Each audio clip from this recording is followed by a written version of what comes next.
All right, this is the last little tip, hint, and trick from Mr. T for the pegboard project. So you've just finished, let's just say you just finished your actual triangle. So you extruded your peg, you have that done, it's saved, everybody's happy. And then you're like, wait a minute, I have to go to my pegboard and I actually have to fit it in there. Where's it going to go? Well, guess what you get to do? You get to move these guys out and let's put it right in the center.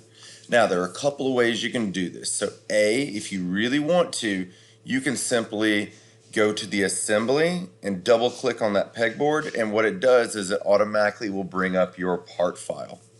Or you can just go to file up here, the little orange thing, and go to open and open your actual pegboard file.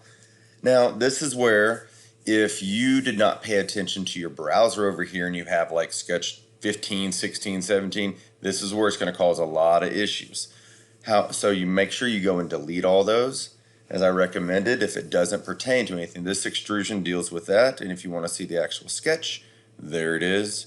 So in order to adjust the sketch or adjust the hole, like this, let's say this pegboard hole, the round peg hole, we need to go into the actual sketch we built it in. It's like if you were to draw something on a sheet of paper and then put another sheet of paper on top of it. If you want to change what you drew on the first sheet, you can't do it on the sheet on top of it. You have to actually go back to that first original sheet.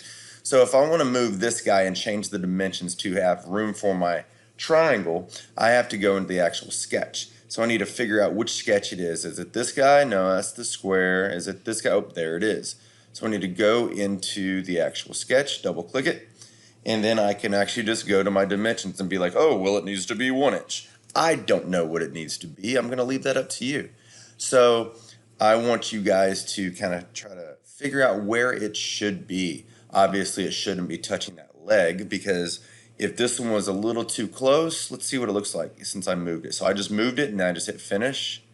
Once this thing moves out of the way, stop it. I don't like it. There we go. Boom, it's shifted over.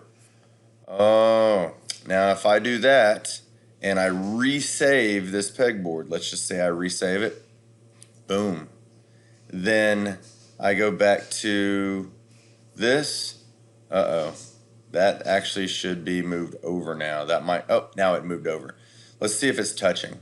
I'm just kind of curious. It's actually not touching. Now it's a little too close for you to whack that thing with a mallet if you were a kiddo. However, I'm just showing you quickly how to move that over. So what if I need to move this one over? I can just double click over here and be like, oh, let me find that sketch. Oh, there it is. Let me open that sketch up and say, hey, my dimension needs to be 1 inch or whatever it needs to be. Then it shifts over. That's great, grand, wonderful. Now, once you get those moved over, now you need to add your triangle. So again, let's do a new sketch. It's a new feature. We want a new sketch. And if you happen to use the polygon tool, use it again. So it's already highlighted. We want to use 3, and I'm gonna, ooh, look at that. It means it's centered the same height. I'm gonna set it right here. And then you move that. I want it to go as straight up and down as possible.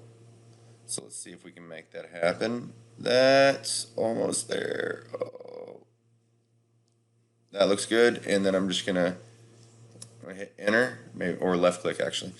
And then again, I'm done with that tool. I'm going to dimension it to the proper height. And then it is the actual right height.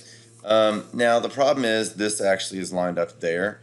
We kind of want the top lined up with it. So you kind of need to figure out what the dimension needs to be from like the top of this to up here maybe. Maybe that would make a difference. I don't know. I mean, what could it be? I'm just not so sure.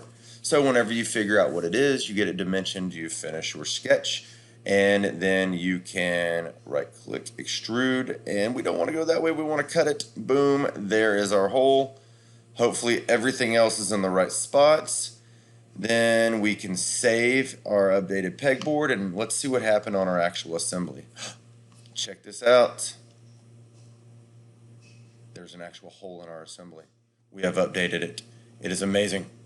So we can look around and be like, there it is, it's amazing. And our pegs still move up and down like they're supposed to.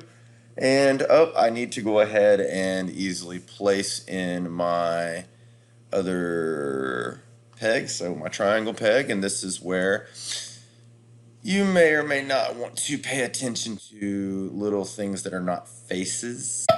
Hint, hint. And you can figure out the rest. May the odds be ever in your favor.